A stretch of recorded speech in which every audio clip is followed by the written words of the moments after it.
mijn begrafenis.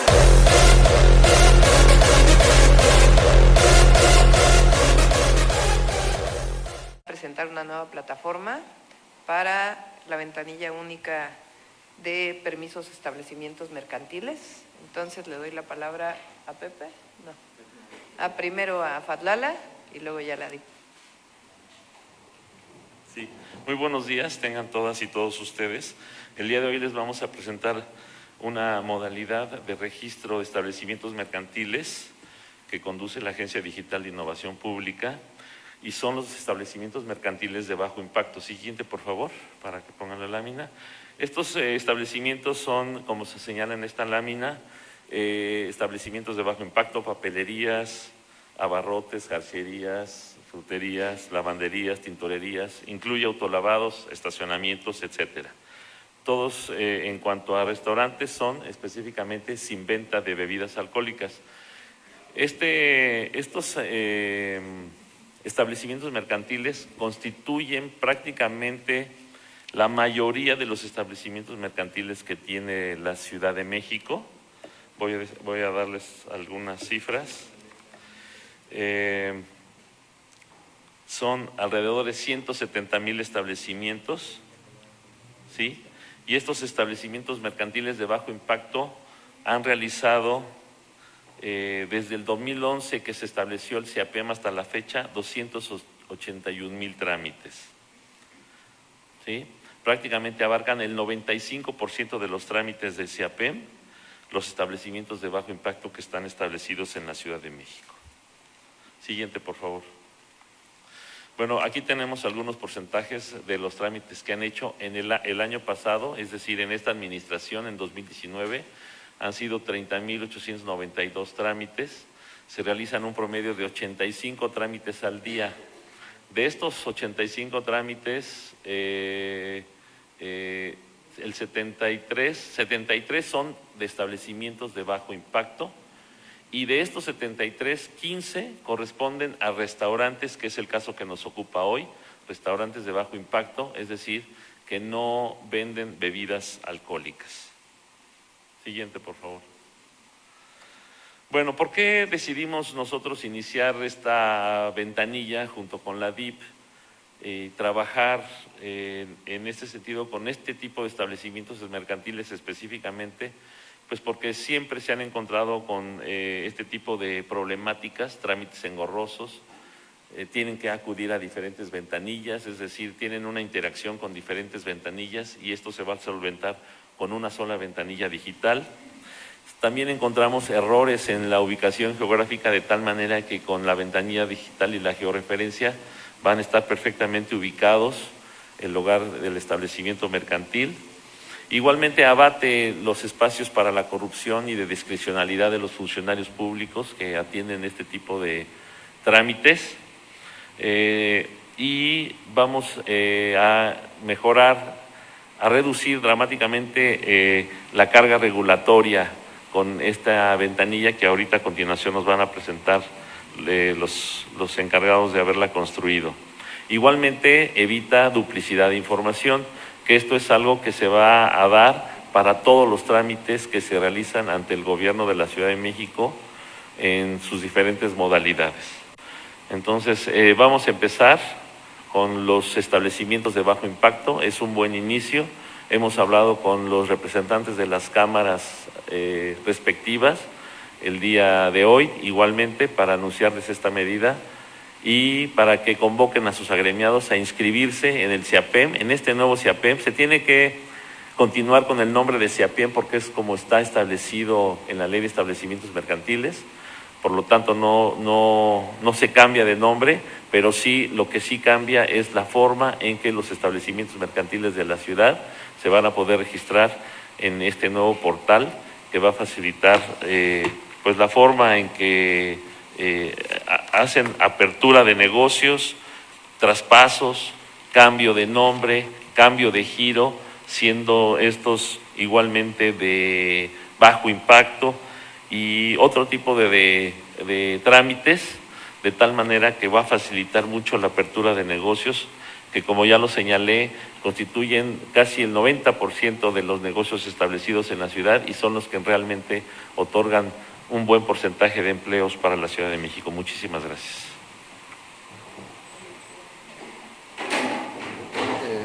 Perdón, se les cayó algo por ahí. De manera muy rápida, si ustedes se acuerdan, cuando recién llegamos a esta administración, mencionábamos que la Ciudad de México estaba lejos, muy lejos de los lugares que tendría que ocupar en términos de simplificación administrativa y mejora regulatoria. Una parte importante de eso tiene que ver justamente, como lo mencionaba el secretario, con facilitar trámites y agilizar tiempos para los establecimientos que generan la actividad económica en la ciudad y que generan la mayoría de los empleos. Esta ventanilla, ustedes recordarán, presentamos antes la ventanilla única de construcción. Esta ventanilla lo que hace es todos los establecimientos mercantiles de bajo impacto, absolutamente todos, van a tener una ventanilla única para hacer todos los trámites que tienen que realizar con las autoridades. Esto va a implicar, les adelanto, me lo contaba ahorita Claudia Franco, que es la directora ejecutiva de Simplificación Estratégica, que el tiempo de apertura de un negocio de bajo impacto, que son la inmensa mayoría de los negocios en la ciudad y que son además quienes potencialmente menos recursos tienen para navegar pues los caminos tortuosos de trámites engorrosos, va a pasar de 15 días a 10 minutos, ¿no? El tiempo de apertura de un negocio de bajo impacto. Yo quiero dejar que Eduardo Clark, que es el director general de Gobierno Digital, ustedes ya lo conocen, y Claudia Franco, que es la directora ejecutiva de Simplificación Estratégica, que son quienes realmente hicieron todo el trabajo y todo el diseño de este sistema, que nos lo expliquen a detalle. Muchas gracias. Hola, ¿qué tal? Buenos días a todos, un placer estar con ustedes. Y justo lo que les queremos presentar un poco ahorita es cómo funciona la nueva ventanilla y también, como ya lo hemos hecho costumbre, hacer una pequeña demostración para que vean qué tan rápido es rápido en términos de obtener el aviso para operar un establecimiento mercantil de bajo impacto. Entonces, si primero vemos la presentación, no me quiten todavía la presentación, les platico más o menos cómo funciona. ¿Qué estamos resolviendo? Como decía el secretario de Desarrollo Económico, hay varias problemáticas actuales con la operación de establecimientos mercantiles y el sistema tecnológico atiende estos puntos en particular. Primero, hace eficiente y expedita la participación de los funcionarios en el proceso de apertura de un establecimiento mercantil al hacerlo completamente en línea. De tal manera que toda la información que antes involucraba mucho papel, ahora lo estamos haciendo a través de un formulario que captura toda la información. Además, estamos usando un nuevo sistema que tenemos en la ciudad desde hace un par de meses, que es Llave, que es una cuenta única que puede usar un ciudadano o una empresa para tener toda su interacción con el gobierno en una sola cuenta. De tal manera que todos los que ellos suban a esta plataforma, si quieren abrir otro negocio, quieren promover otro trámite, toda esa información que ya subieron está ya alimentada en la plataforma. A nosotros también nos permite establecer una base de datos única que permite compartir entre todas las dependencias, que ahorita verán todos los que participan, información sobre los establecimientos mercantiles que se están abriendo en la ciudad. Además, en términos del ciudadano, facilita la apertura rápida de empresas y se interconecta con el sistema de apertura rápida de empresas federal. Homologa el catálogo de actividades económicas para tener mucho mayor certidumbre sobre los giros y actividades que tiene cada uno de los negocios. Y además, toda esta información, que si lo piensan así genera un expediente digital, hace que las autoridades de la ciudad puedan hacer más eficiente los mecanismos de inspecciones, de tal manera que no obstaculicemos la apertura de negocios. Una parte central de este sistema es que estamos dando buena fe a los documentos e información que sube el promovente, ya que queremos que sea muy rápida la apertura y que la gran mayoría de los promoventes que quieren abrir un negocio van a poner información verídica y más bien que la autoridad tenga información muy buena en un sistema bien homologado para luego hacer las inspecciones y en caso de que alguien haya falsificado información o puesto algo que es incorrecto, pues aplicar las acciones administrativas relevantes. El portal automatiza todos los trámites relacionados a restaurantes y otros giros, ahorita verán.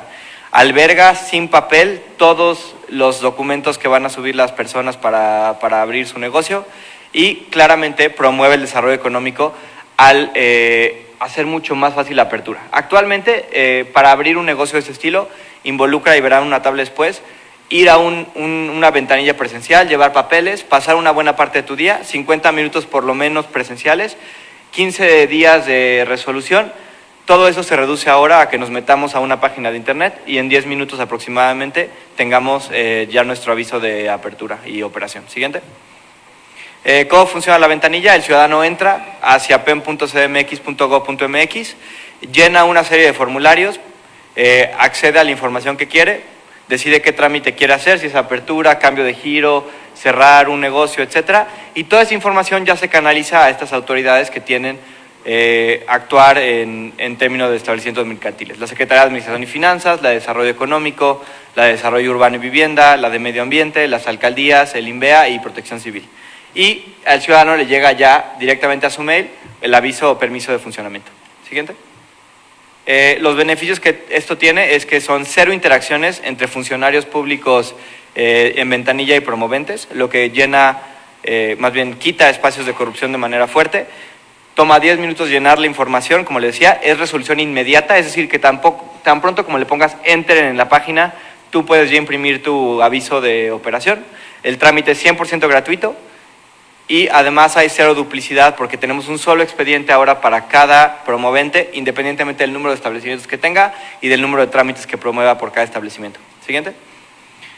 Como les decía, nada más para que lo vean de manera muy sistemática, antes una persona tenía que visitar por lo menos 3 dependencias, entre las cuales se acaba de ir a una alcaldía al final, que lo que involucraba era pues hasta 15 días para realizar algo que ahora nos toma 10 minutos. Ahora 0 dependencias, 0 visitas totalmente en línea, 0 trámites presenciales, 10 minutos para resolución y todos los documentos que tú uses, si tú quieres volver a abrir un establecimiento, abrir otro, cerrarlo, cambiarlo, todo es un expediente en línea que ya lo haces muy rápido, no te vamos a volver a pedir los documentos otra vez. Siguiente. Y para acceder a este sistema tenemos que usar simplemente siapen.cdmx.gov.mx, que está vinculado a la cuenta de la ciudad, a llavecdmx.gov.mx. Entonces así es como funciona. Si quieren hacemos muy rápido una demostración, nada más para que vean lo rápido que es.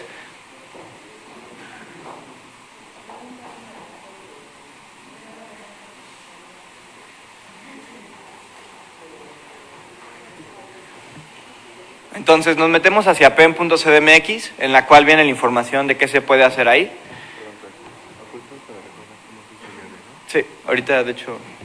Ok.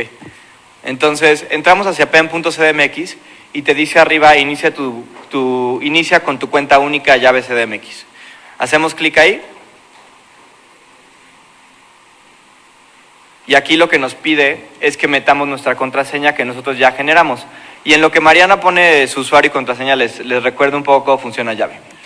Llave es un sistema que a nosotros nos entusiasma mucho porque lo que nos permite es facilitar la vida del ciudadano y la del gobierno al generar una sola cuenta y una sola clave de acceso para cualquier interacción que quiera tener un ciudadano con una autoridad.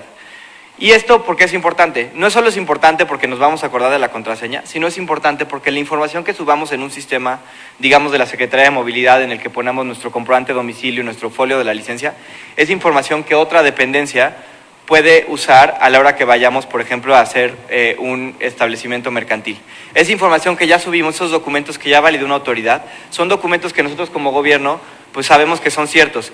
De tal manera que si alguien los necesita, no tengamos que volverlos a pedir, que el usuario los vuelva a generar y los vuelva a subir. Es un sistema de interoperabilidad de información para tener para cada ciudadano un expediente único que tenga la información más confiable, más reciente y nos permita hacer mucho más con mucho menos información de parte del ciudadano en cada vez que lo promueva. Esto es Llave. Para registrarte es bien sencillo. Lo único que hacemos es metemos nuestra CURP en caso de que seas una persona física y la información se genera automáticamente a través de la base de datos del Registro Nacional de Población.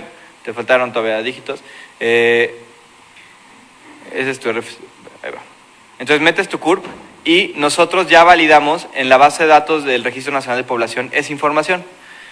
Quién eres, cuánto es tu fecha, cuál fue tu fecha de nacimiento y sabemos que esta persona sí existe en el gobierno federal y vamos a usar esa clave como un indicador maestro para buscarlo en todos los sistemas de la ciudad cuando quieran promover un trámite, servicio, acceder a un programa, etc. Proporcionamos información muy básica, un correo electrónico, un número celular si queremos y una contraseña, y además ponemos nuestra dirección, y a partir de eso, esta misma clave de acceso la usamos para cualquier sistema que vayamos desarrollando en la agencia. Y además, a la hora que queramos promover un trámite, también tiene un sistema de autenticación en 2 factores para que no nos puedan suplantar la identidad de manera tan sencilla. Es decir, no sé si les ha pasado a la hora que usan una cuenta que te dice, oye, alguien está tratando de usar tu cuenta para tal, en un mensaje de texto, ¿fuiste tú, sí o no? Si le pones sí, te deja pasar, si no, no te deja pasar. Entonces tiene algunos candados de seguridad bastante importantes. Y esto ya es una cuenta única que pueden usar tanto para esto, como por ejemplo el otro uso de caso que tenemos que usa llave, ahorita es denuncia digital de la Procuraduría, bueno, ahora la Fiscalía General de Justicia. Entonces, bueno, eso fue llave. Y pasando, digamos que ya nos metimos con nuestra llave. Inicia sesión, Mariana, por favor. Entonces ponemos nuestro teléfono y nuestra contraseña. Y ya entramos ahora sí al CIAPEM, o a la ventanilla única digital. Entonces, puedo yo checar mis negocios, por ejemplo, si le haces clic, sale qué negocios tengo yo registrados. Diga, esta es una persona, bueno, Mariana al parecer se dedica bastante al comercio, porque tiene 8 dados de alta, pero tú puedes dar de alta uno relativamente rápido. Ahorita les enseñamos.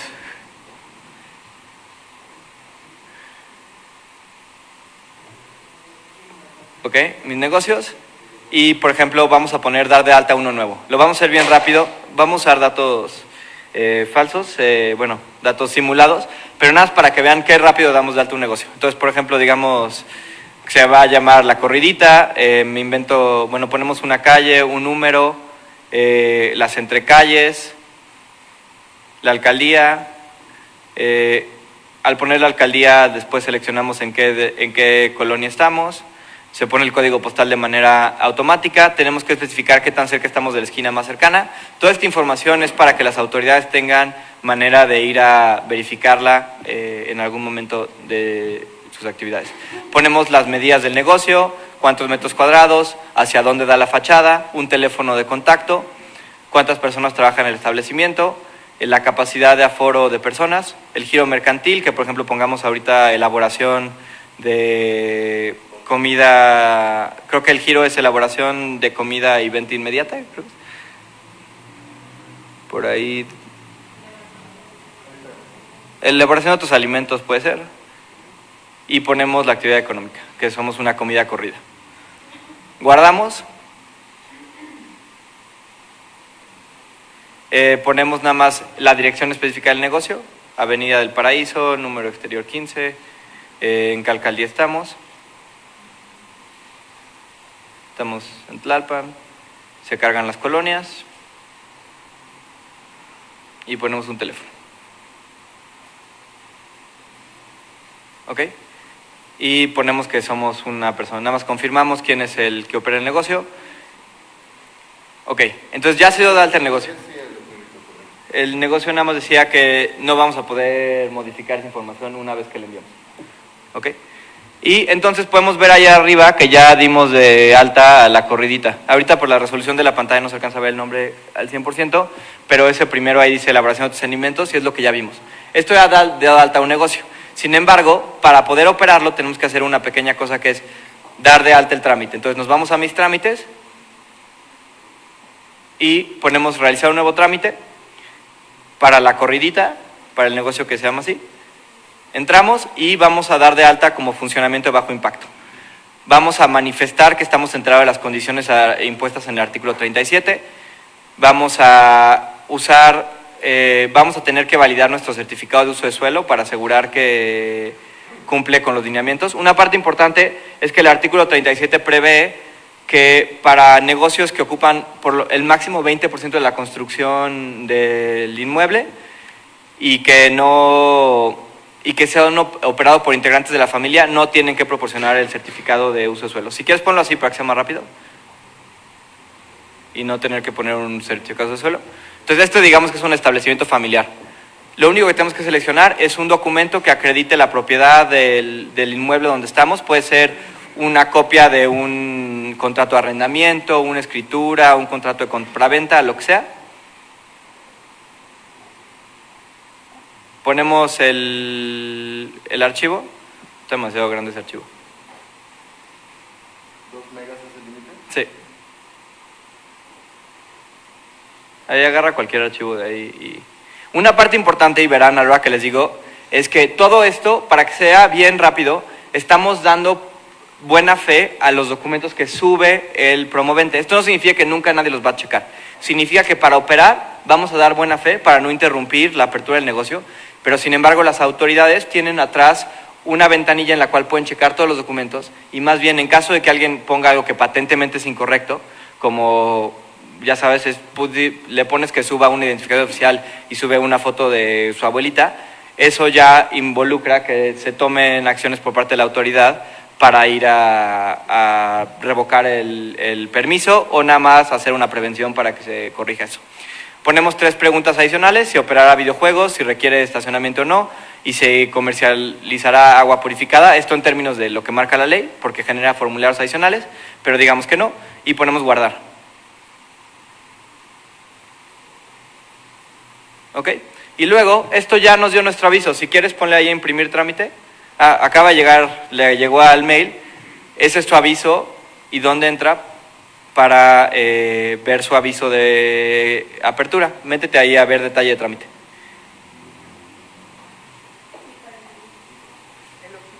Sí. No, regrésate hacia PEM, donde está el ojito. ¿Ok? Y eso que tienen ahí que van a ver, que pueden ya imprimir, es el aviso. Bueno, regresa. Más bien es imprimir, no en ver el ojito. Ese es nada más, perdón. Ahí imprimir. Puedes descargar ya el PDF. Y eso ya es el aviso de operación de un restaurante nuevo que se llama La Corridita, que hicimos aquí junto con ustedes yo creo que nos tomó como 5 minutos, ¿no? Y a partir de esto ya está en regla el establecimiento, puede operar. Claramente lo que sigue es que las autoridades pueden ver este expediente digital que se generó y en el ámbito de sus atribuciones hacer las verificaciones, inspecciones necesarias para el correcto funcionamiento. Ya que hizo esto el negocio, además se habilita ya el trámite, por ejemplo, de traspasarlo a otro operador o de darlo de baja. Y así de sencillo es.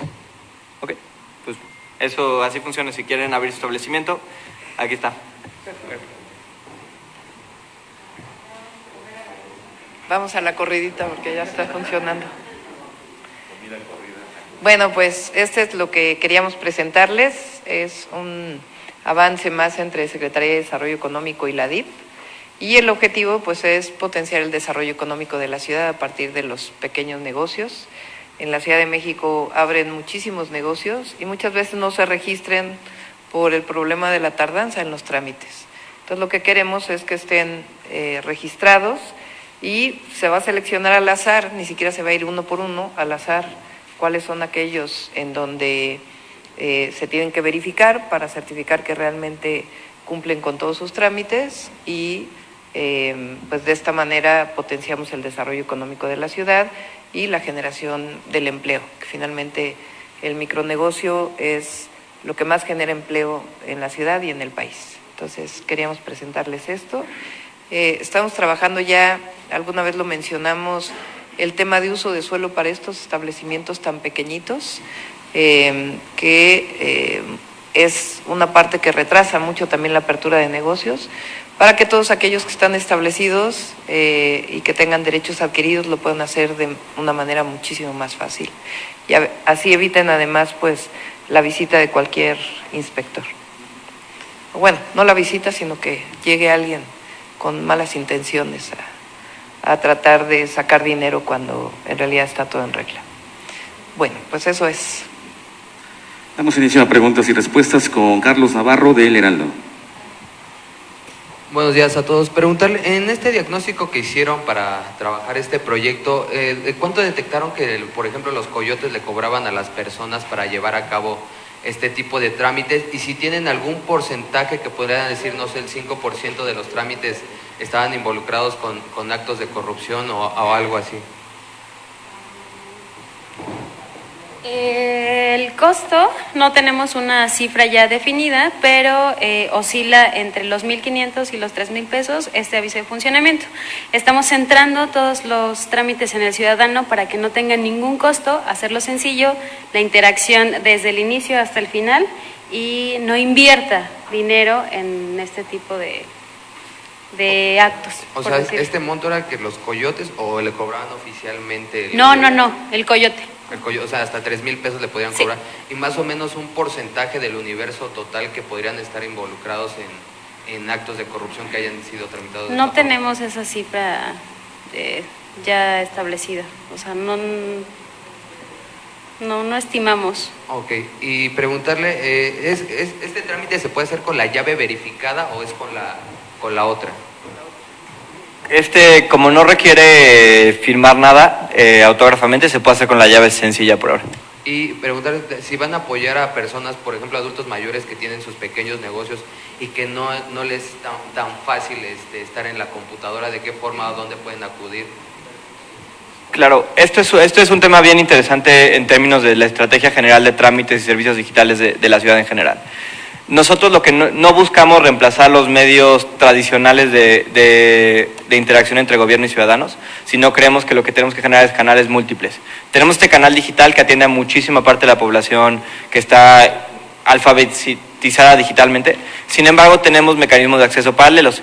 Tenemos a Locatel, que es el Centro Integrado de Atención Ciudadana de la ciudad, que siempre nos ayuda para que la gente marque y se puedan orientar. Y además la parte más importante es que mucho de lo que hemos hecho en trámites digitales es que ahora si vas a una de las ventanillas, por ejemplo en SEDECO, o bueno, vamos a empezar eso, si vas a una de las ventanillas de SEDECO o de alcaldía donde haces este proceso, más bien que te guíen a cómo hacerlo en la ventanilla digital y también ellos, al tener mucho menor demanda de gente que vaya a hacerlo presencialmente, tengan el espacio, tiempo para pues lidiar con estos casos que requieren atención mucho más personalizada sin tener una cola gigantesca y pues hacer la atención mucho más difícil para todos. Nada más, regresando a tu pregunta sobre cuál sería el porcentaje, ese es el tipo de información que genera la encuesta de INEGI que llamamos Encrige. Si ustedes se acuerdan, la Ciudad de México es la única entidad que levantó la Encrige el año pasado y los resultados los haremos públicos en alrededor de 3 semanas, máximo un mes. Cuando eso ocurra, pues podremos tener el dato exacto de cuántas personas se vieron pues obligadas exactamente a pagar algún tipo de coyote.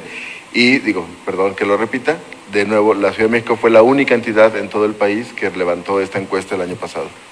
Y doctora, si me permite, con otro tema, en 2019 se tardaron 61% más en apagar los incendios forestales. En 2018 tardaron 2 horas y 45 minutos y el año pasado fueron 4 horas y 26 minutos en promedio para apagar un incendio. ¿Qué? CONAFOR, de la CONAFOR. ¿Para la Ciudad de México? Para la Ciudad de México.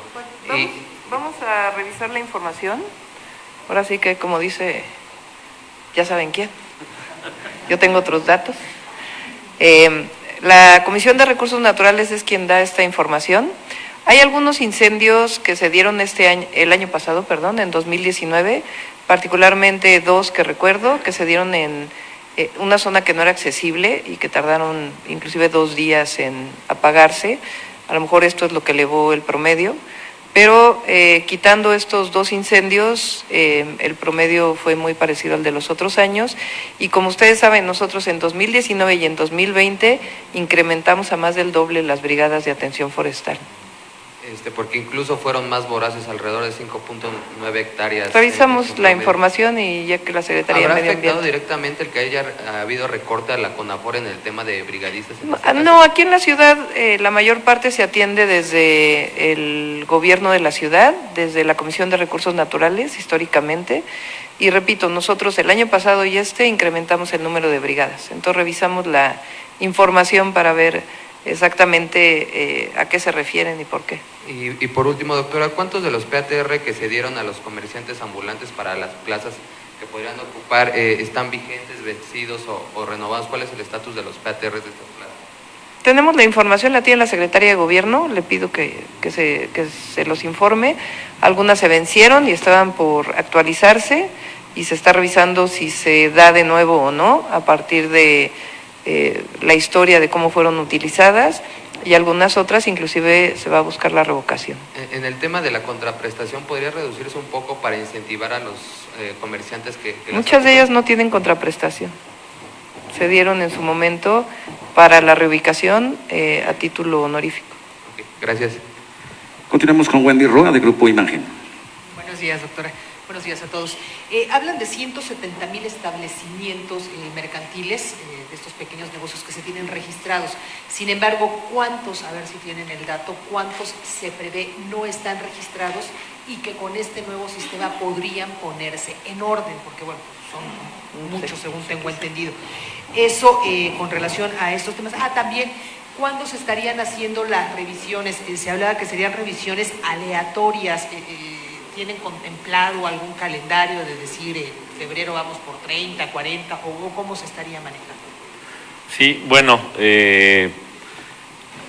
son 170,000 establecimientos mercantiles los que se han registrado al CIAPEM desde que el CIAPEM se fundó en el año 2011.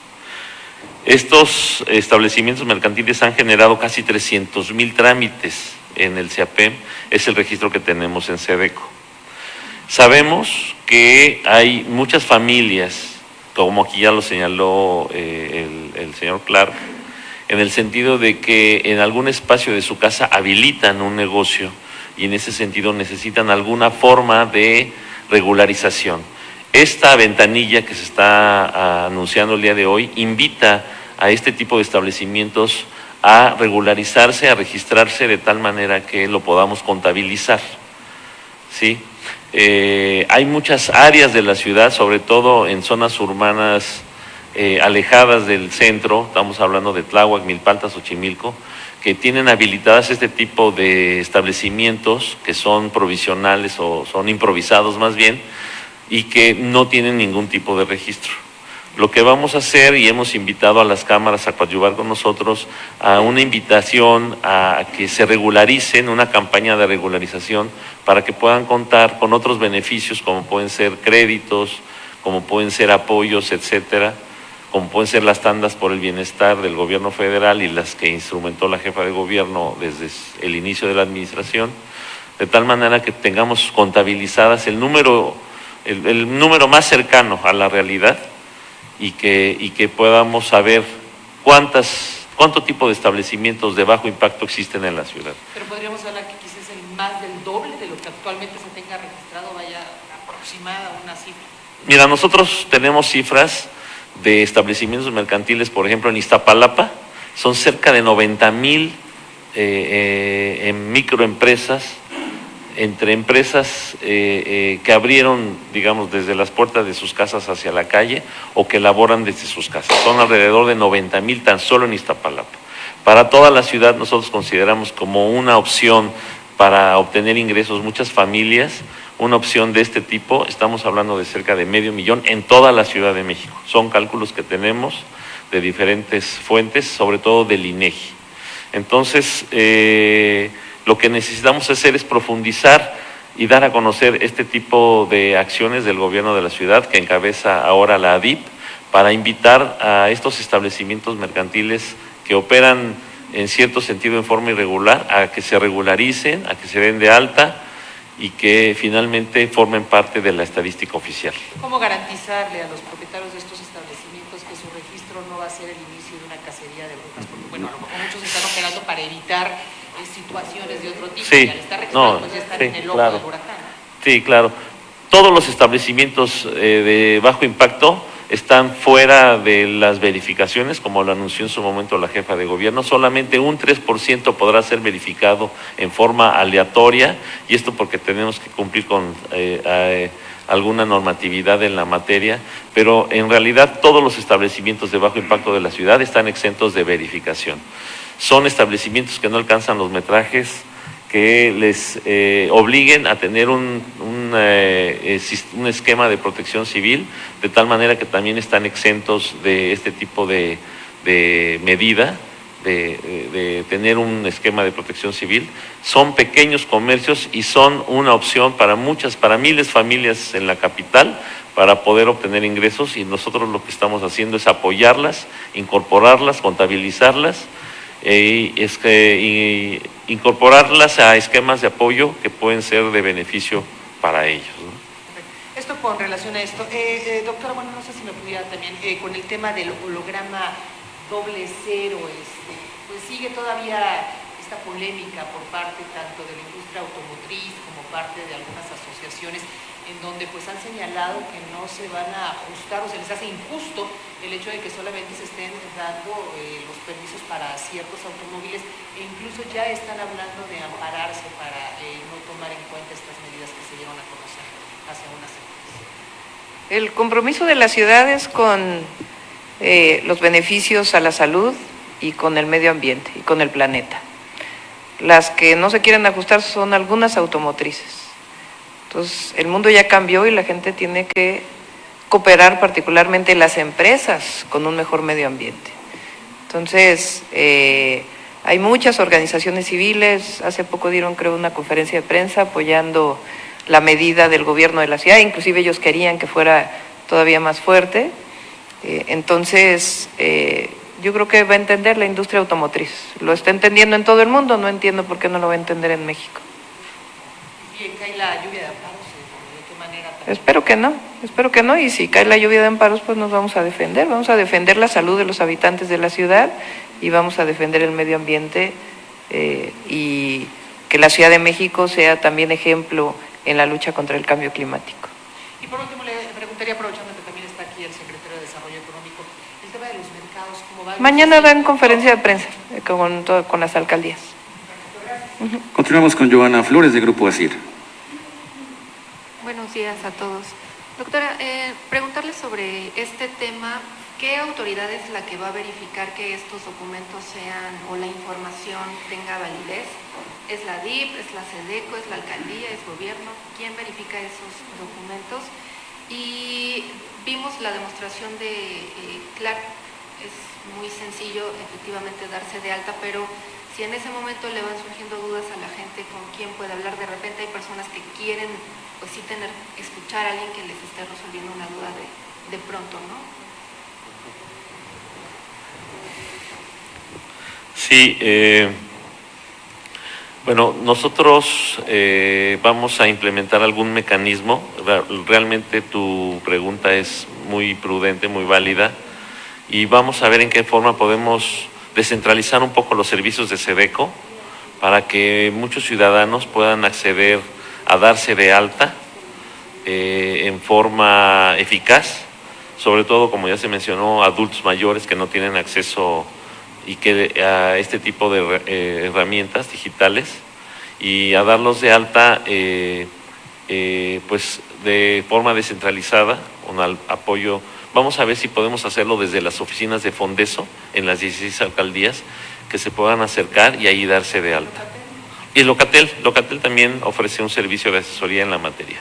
Ahora, en cuanto a la verificación que tú señalabas de los documentos, como ya lo dijo el señor Clark, estamos actuando de buena fe y estamos creyendo en que los documentos que están ingresando en esta página para la apertura de negocios en forma rápida son efectivamente negocios de bajo impacto, y son negocios que pueden ser también verificados.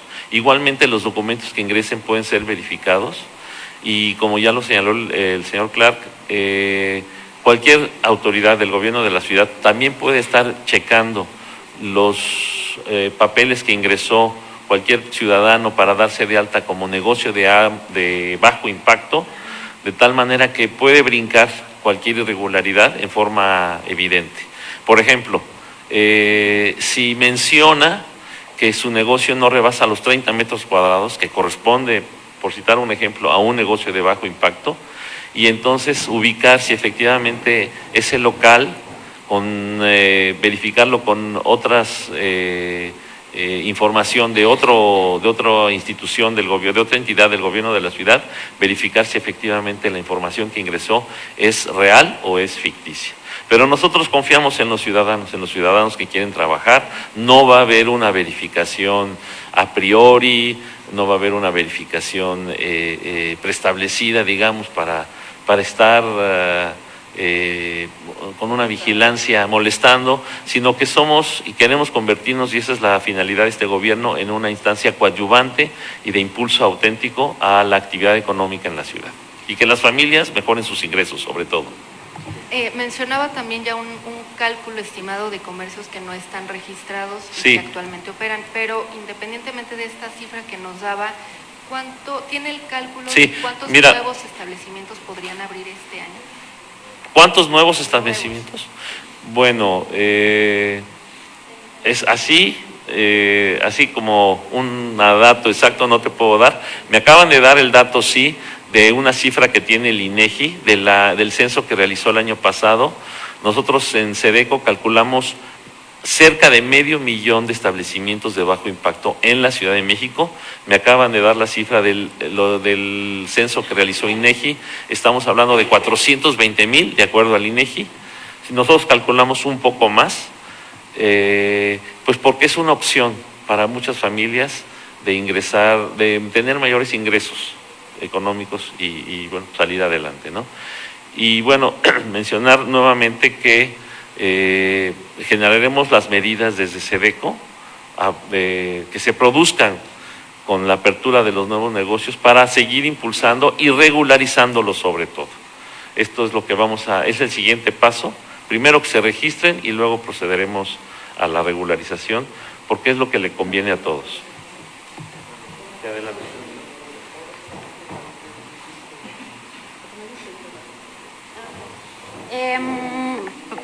Para poder completar la pregunta que hacían acerca de las verificaciones, es atribución del Instituto de Verificación Administrativa la verificación. Ya hay un proceso preestablecido por la normatividad que señala que es el instituto quien verifica. En las alcaldías también tienen personal para que lleve a cabo estas actividades y reducimos el riesgo de que acudan a los establecimientos a generar actos de extorsión, ¿no? Como parte de la estrategia, nada más para hacer un comentario breve, como parte de la estrategia de mejora regulatoria de la ciudad, vamos a tener un catálogo con los nombres de todos los verificadores de la ciudad para que el ciudadano tenga la posibilidad de consultar esa información si llegase a presentarse esta situación. Ese catálogo, perdón, ¿dónde se puede ver? Estamos en el proceso de integración, sí, pero es la estrategia que tenemos para el año 2020. Solo para enfatizar dos puntos en particular. Una de las cosas que se diseñó desde el inicio cuando hicimos este sistema fue que todas las autoridades que tienen atribuciones para verificaciones o en realidad tener información sobre los establecimientos tengan su oficina digital atrás en la que pueden consultar cada expediente con toda la información y ya es solo una misma base de datos. Antes, muchas de ellas, la Secretaría del Medio Ambiente tenía tal vez su listado con cierta información, SEDECO otro, ahora es una base de datos única donde cada uno de ellos en el ámbito de sus atribuciones puedan consultar información y validarla y si el promovente la cambia, pues todo el mundo ve reflejado ese cambio. Y también puntualizar el tema, creo que de Locatel es bien importante que puntualicemos. Locatel, que como ustedes sabrán es parte de la agencia, lo que nosotros queremos que haga para y todos los trámites y ya está haciendo es que sea una ventanilla de atención muy personalizada si alguien no tiene capacidad tecnológica o tiene dudas sobre cualquiera de los sistemas que hacemos en la agencia y en otras dependencias. Y me gustaría también enfatizar que nada más por ponerles el caso de uso, por ejemplo, ustedes recordarán que presentamos el tema de refrendo de tarjeta de circulación en línea, que hizo un trámite muy engorroso a uno muy sencillo. Ese actualmente, y queremos que pase con SEDECO, si tú vas a la Secretaría de Movilidad y llegas y dices, oye, quiero promover aquí mi trámite de refrendo de tarjeta de circulación en línea y traigo mi bonche de papeles, ellos mismos te dicen, ¿sabes qué? Ya hay una nueva versión, te acompaño aquí a hacerla, mira, lo haces en línea, ya no tienes que darme todo esto. Es lo mismo que queremos hacer con este trámite con los demás, que las autoridades al saber nosotros cómo hacer las cosas ya de manera digital, acompaña al ciudadano también de manera presencial si llega a tener cualquier tema con el sistema ahí. Y nada más recalcar, esto lo podemos hacer también porque este es otro de los desarrollos que hemos hecho completamente dentro de casa, con desarrollo del equipo de desarrollo de la DIP. Entonces, al hacerlo también nosotros, podemos resolver los problemas de manera mucho más ágil y si tiene algún problema cualquier ciudadano, pues nosotros mismos somos dueños de la infraestructura y el equipo de desarrollo que ha trabajado muy duro en esto, pues puede moverle rápido sin tener que recaer en un proveedor o algo por el estilo. Gracias. Doctora, me gustaría preguntarle en otro tema sobre el coronavirus. Sabemos que va a dar una conferencia la secretaria, pero ¿hay alerta en la ciudad? ¿Hay un solo caso detectado en el país hasta donde sabemos? Pero... Normalmente en estos casos hay alertas epidemiológicas que hace la Secretaría de Salud del Gobierno de México Federal a todos los estados de la República y hay una serie de protocolos y actuaciones que se siguen. Entonces ya los detalles los puede dar la Secretaria de Salud, pero es normal que cuando se presentan este tipo de casos haya una alerta en todo el país y se generan todos los protocolos adecuados para pues, evitar que pueda generarse una epidemia de algún tipo de enfermedad. ¿Usted ha tenido contacto con la autoridad federal? Sí, hay un esquema que está establecido, que se fortaleció el año pasado para este tipo de alertas epidemiológicas. Y está ahí la Secretaría de Salud. Ya los detalles de en qué consiste, cómo lo hacen, etcétera, etcétera, ya se los puede dar ella. Y por último, doctora, ayer hubo un accidente mortal en circuito interior y quedó evidenciado que había un menor de edad trabajando en pues, obras de la Ciudad de México. ¿Qué sucede ahí, doctora? ¿Por qué había un menor de edad? ¿Quién verifica esto? Sí, son algunas de las empresas que se contratan para hacer los trabajos de barrido y algunos otros trabajos. En algunos casos tienen permiso bajo cierta edad, bajo el permiso de sus padres. Entonces la Secretaría de Obras y Servicios es quien checó esto, se comunicó con las familias y ya el detalle se los puede dar también el Secretario de Obras. ¿Se apoyará en dado caso, aunque no sea... Totalmente, están apoyados desde ayer, o sea, se está en comunicación, en contacto con la familia y están siendo apoyados. Continuamos con Selene Velasco de Reforma.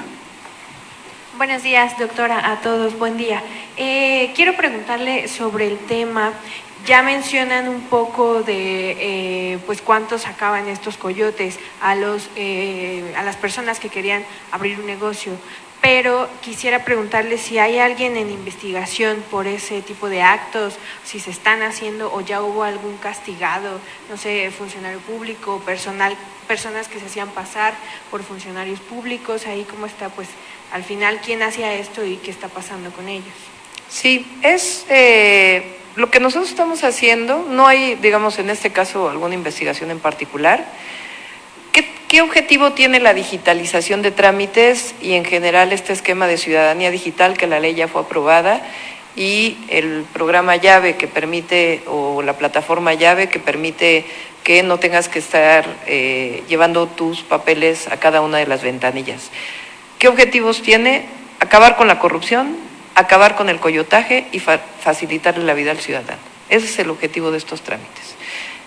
Además, en los trámites donde hay personas morales, pues obviamente es potenciar el desarrollo económico de la ciudad. Entonces, vamos a seguir con estas plataformas para acabar. La cantidad de dinero que se ahorraron muchos taxistas por el hecho de cerrar el Coyol, la Virgen, con todos estos coyotajes que se pagaban y que ahora se hacen los trámites directos, es muy importante. Y así vamos a seguir. El objetivo de la ciudadanía digital es acabar con la corrupción, acabar con el coyotaje y facilitarle la vida al ciudadano. Okay.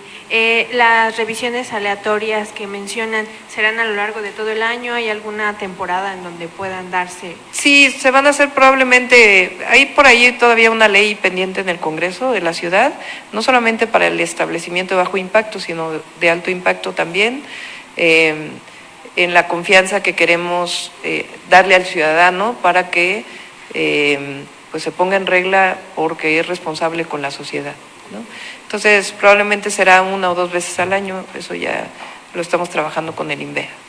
Okay. Y precisamente en actos de corrupción y sobre una publicación que el día de hoy traemos en Reforma acerca de los bloqueadores y los bloqueadores inservibles ante la señal de celular, y pues que autoridades mencionan que pues no se ha podido combatir la corrupción que permite que entren los celulares en primer lugar. Yo quisiera preguntarle... ¿Dices a los reclusorios? Sí, en los reclusorios.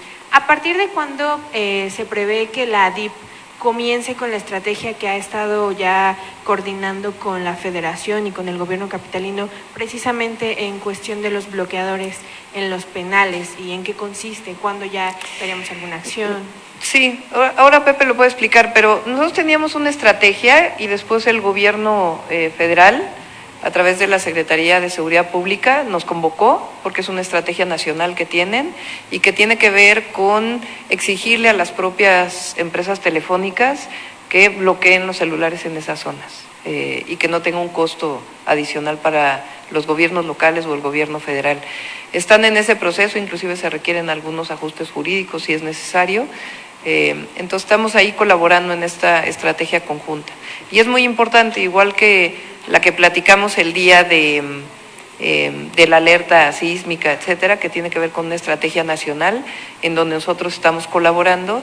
De igual manera, en el caso de los penales, ya es una estrategia nacional y estamos nosotros pues colaborando en todo lo que sea necesario.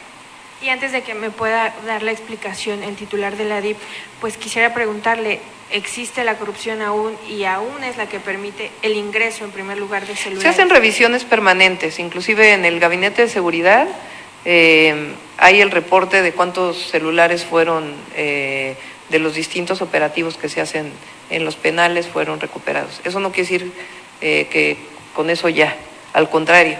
Creemos que la única manera de acabar con ello pues es bloqueando la señal, para que no haya llamadas que tengan que ver con delitos. Muchos son lo que le llaman extorsiones virtuales, ¿no? Que en realidad no van a ocurrir, pero es pues el llamado y mucha gente responde sin conocimiento y además pues eso tiene que acabarse. Entonces estamos trabajando en ello para que este mismo año ocurra y lo más pronto posible. ¿Se está investigando a los custodios, algunos servidores públicos que están coludidos, que bueno, pues al final se permite todavía que pasen los filtros de seguridad y pues puedan ingresar estas cosas que están prohibidas? Sí, la estrategia de acabar con la corrupción en los penales, en los centros de reclusión, tiene que ver también con la digitalización. Hay algunas cuestiones que obviamente tienen que haber investigación, revisión, etcétera, pero mucho tiene que ver con la digitalización de trámites también. Ustedes nos acompañaron al reclusorio, exacto, al anexo del reclusorio norte, en donde ya es digital ahí las visitas de las personas recluidas.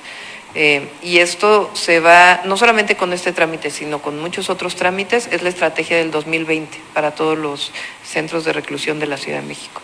Pero Pepe, no sé si quiere. Gracias, doctor.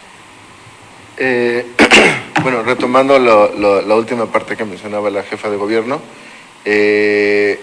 una parte importante de reducir corrupción en centros de reclusión es permitir a los familiares de las personas privadas de la libertad y a las propias personas privadas de la libertad hacer los trámites más frecuentes, ¿no?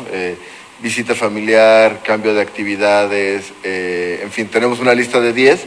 Este año lo iniciamos en el anexo del reclusorio norte, vamos a ampliar el número de trámites y el número de centros de reclusión, y esto, bueno, es una cosa esencial para poder dar control a los familiares y a los internos y no ser víctimas de extorsión ellos mismos o de actos de corrupción. Sobre lo del bloqueo de celulares, como mencionaba la jefa de gobierno, nosotros iniciamos un plan a nivel local. Hay muchas soluciones tecnológicas. Este es uno de los casos en los que el problema, más que ser un problema tecnológico, es un problema, creemos, de política pública propiamente, ¿no? Hay soluciones tecnológicas que te permiten generar polígonos sin señales. Esa es una solución que a nuestro juicio no es muy sostenible porque mientras tú cuando tienes un centro de reclusión que no tiene un área urbana alrededor, es de fácil implementación. No es el caso en la Ciudad de México, en donde todos los centros de reclusión pues tienen áreas urbanas alrededor. Entonces, por un lado no quieres afectar a los vecinos, que por supuesto tienen derecho a tener señal móvil, por el otro lado quieres bloquear la señal, y lo que termina ocurriendo es que tú bloqueas la señal y los operadores instalan antenas y tú le subes al bloqueo y ellos le suben a la señal y no llegas a ningún lugar. Las soluciones mucho más detalladas, mucho más específicas que te permiten bloquear ciertas áreas de los centros de reclusión son muy, muy costosas, ¿no?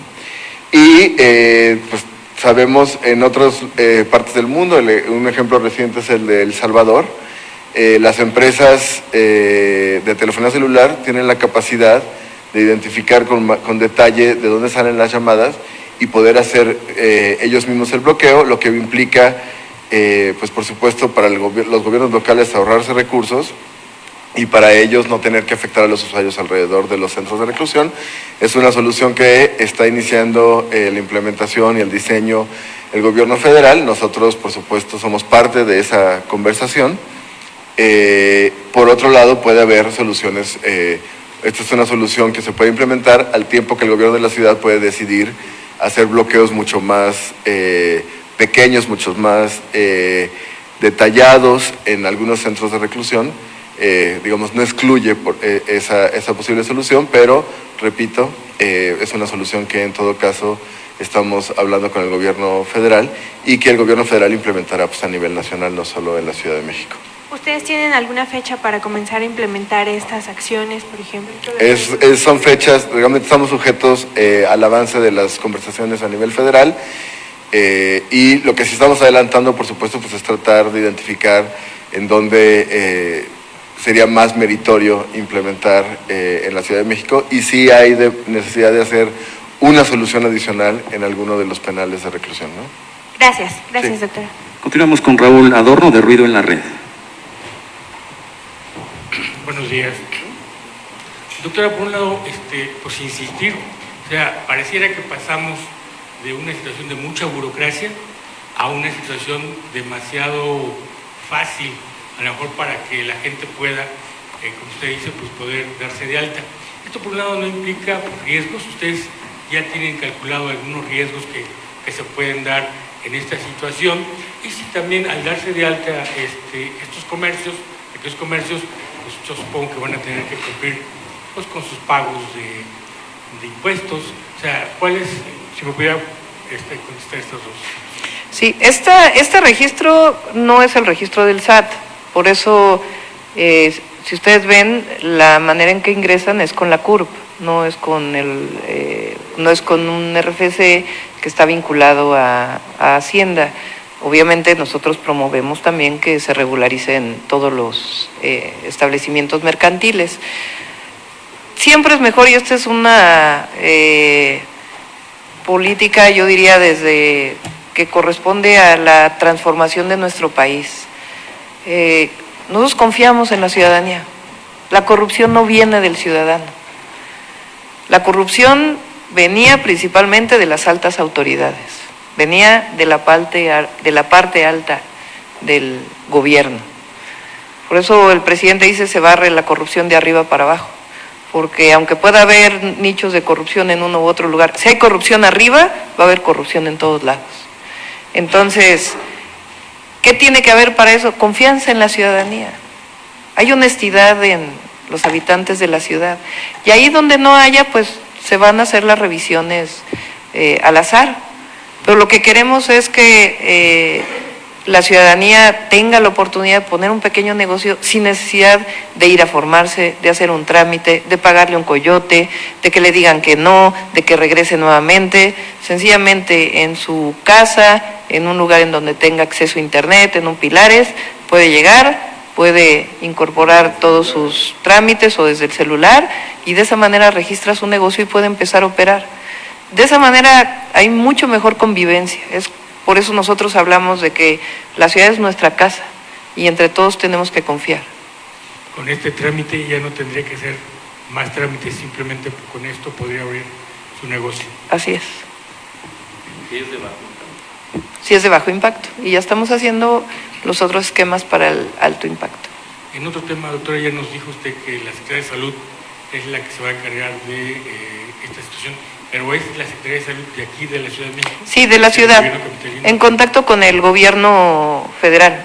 Hay esquemas en donde todos los sistemas de salud de la República, cuando hay una alerta por alguna enfermedad, se ponen en contacto y hay protocolos establecidos para las alertas epidemiológicas, de tal manera que ahí donde surgió una enfermedad pueda aislarse el lugar y no se pueda contaminar otras zonas, o si hay una persona que fue identificada en algún aeropuerto, se le pueda dar seguimiento. En fin, son distintos protocolos que existen desde hace tiempo y que el año pasado se fortalecieron con el Gobierno de México.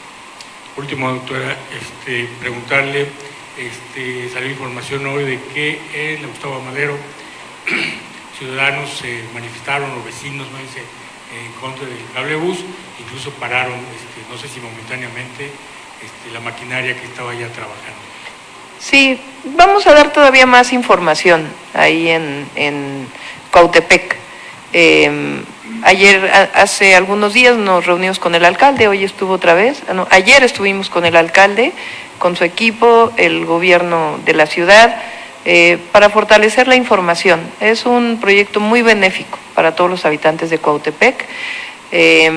También, inclusive, para que lo sepan, la ruta, creo que es la ruta 18, que está en Cuautepec, tampoco es que la vayamos a quitar, sencillamente vamos a hablar con ellos para que aprovechemos a ordenar la ruta, a nadie se le va a quitar su trabajo, es decir, van a convivir. Es un sistema que es por cable, que va a acelerar el movimiento, pero sigue habiendo demanda para el transporte público en Cuautepec. Entonces, no va a haber problema ahí, nos vamos a poner de acuerdo. Entonces, es algo nada más que tiene que haber mayor difusión para que no haya pues ninguna problemática o malas interpretaciones de este proyecto.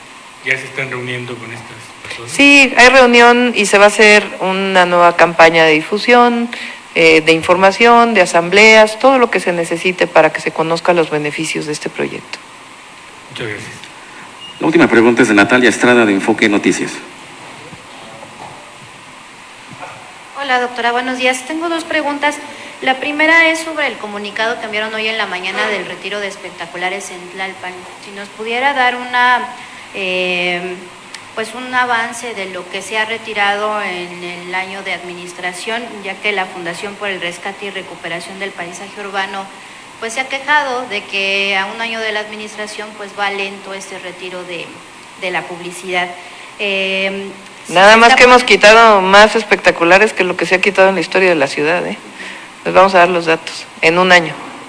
Okay. Y bueno, si se está poniendo el gobierno de la Ciudad de México algún plazo para pues que ya se retire esta publicidad ilegal. Se está retirando la publicidad ilegal, se está notificando a los que tienen la publicidad ilegal también a las personas. Está por presentarse una ley de publicidad exterior, un cambio a la ley de publicidad exterior al Congreso de la Ciudad de México, pues para evitar esta contaminación visual y los riesgos que generan particularmente los espectaculares que están sobre las azoteas.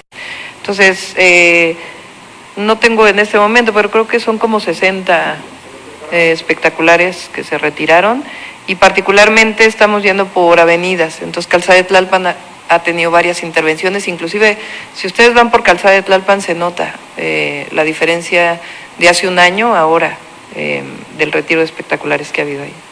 Okay, y la otra, si continúa esta mesa de trabajo o este diálogo con los empresarios de las bolsas de plástico, ¿en qué proceso va esta situación de la conversión de utilizar materiales diferentes al plástico? Porque hoy incluso han convocado a una conferencia de prensa porque pues están al parecer muy inconformes. Ahí está trabajando Secretaría de Desarrollo Económico, Fatlala, con Marina Robles, se les ha recibido varias veces. Una cosa son los grandes industriales que producen las bolsas, otras son los comercializadores, entonces a todos se les está dando opciones. Gracias. Concluimos con la conferencia de prensa. Muchas gracias a todos.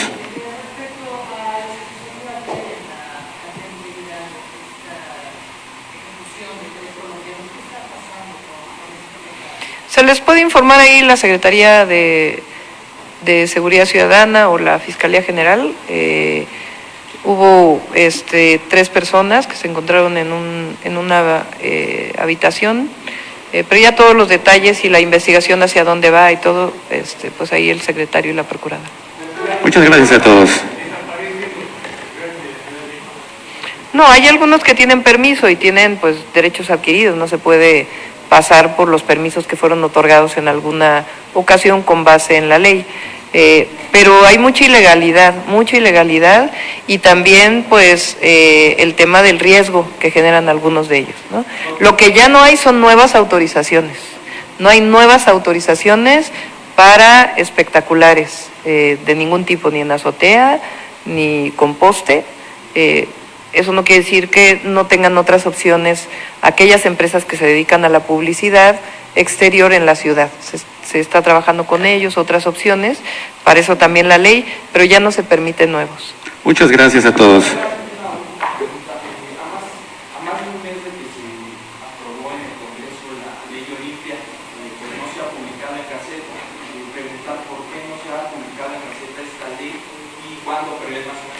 No, yo creo que ya se publicó, lo reviso. Yo creo que sí, pero lo reviso con todo gusto. Finalizamos. Muchas gracias a todos.